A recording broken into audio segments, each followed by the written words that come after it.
In the endless stretch of the savanna where the grass whispered secrets to the wind and the sun watched everything without blinking, there lived an elephant named Goram, who was widely accepted as the strangest creature ever born with tusks.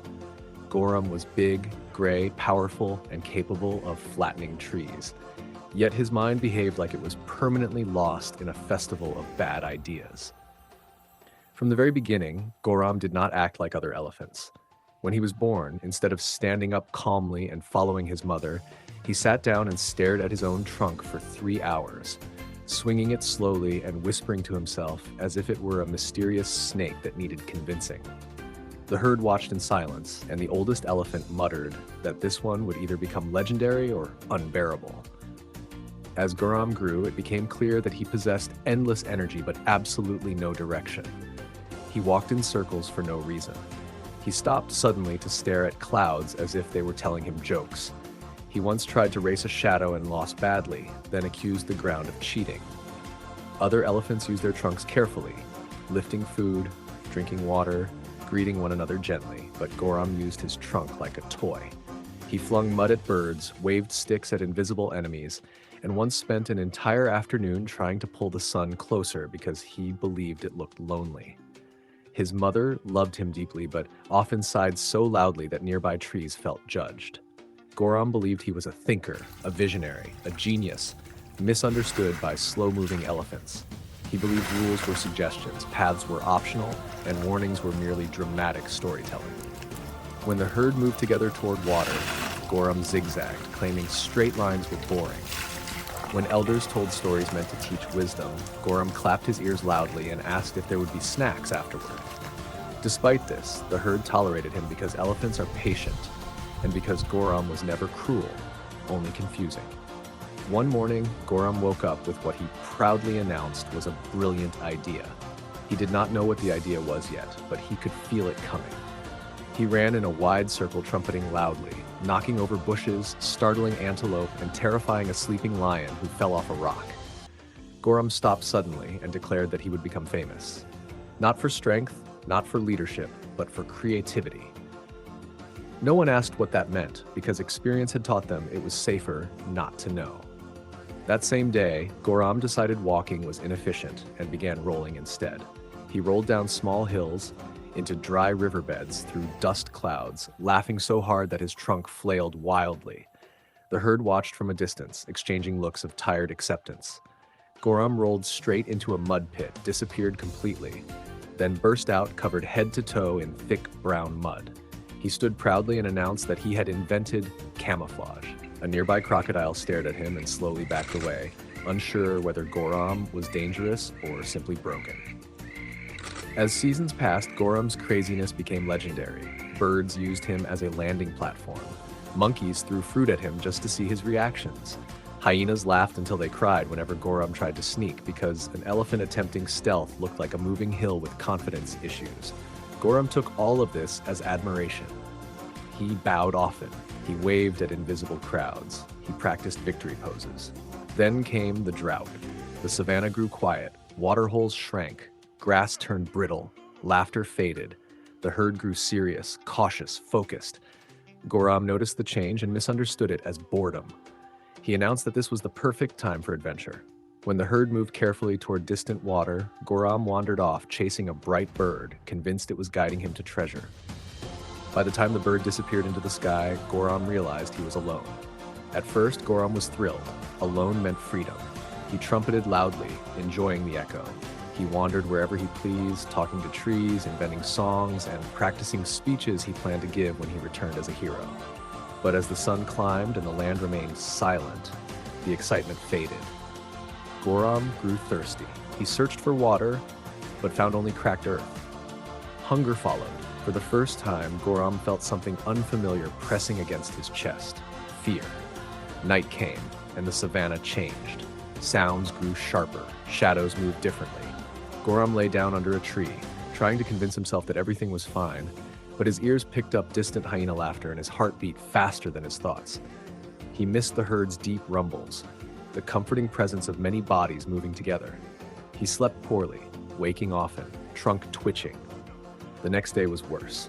The sun was unforgiving. Goram walked until his legs ached, his jokes stopped, his ideas vanished. All that remained was thirst and regret.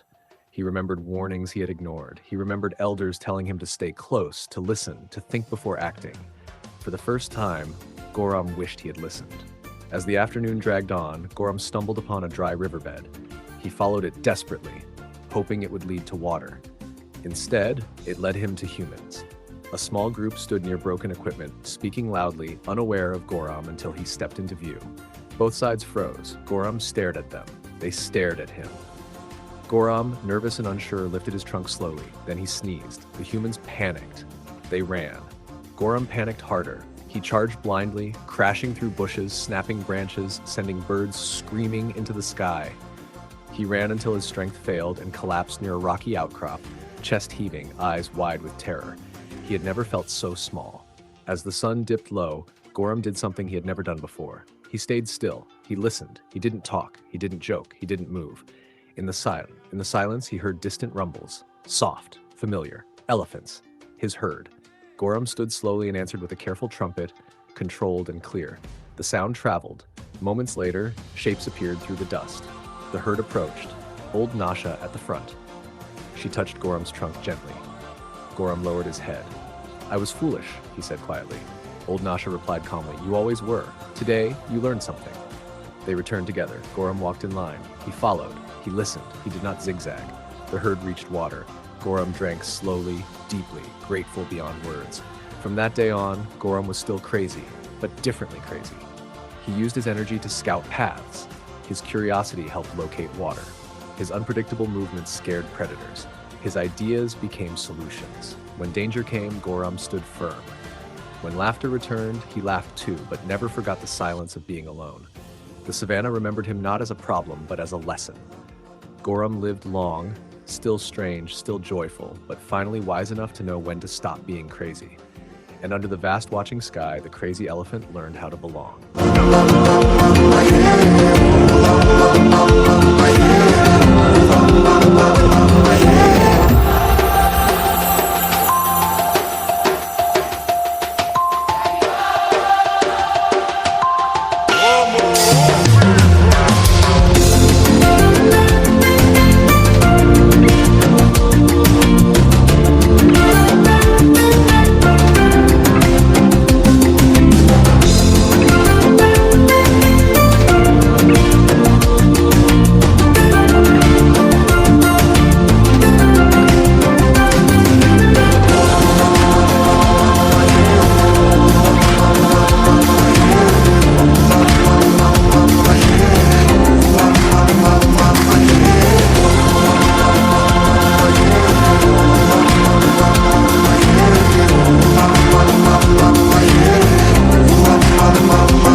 Vamos!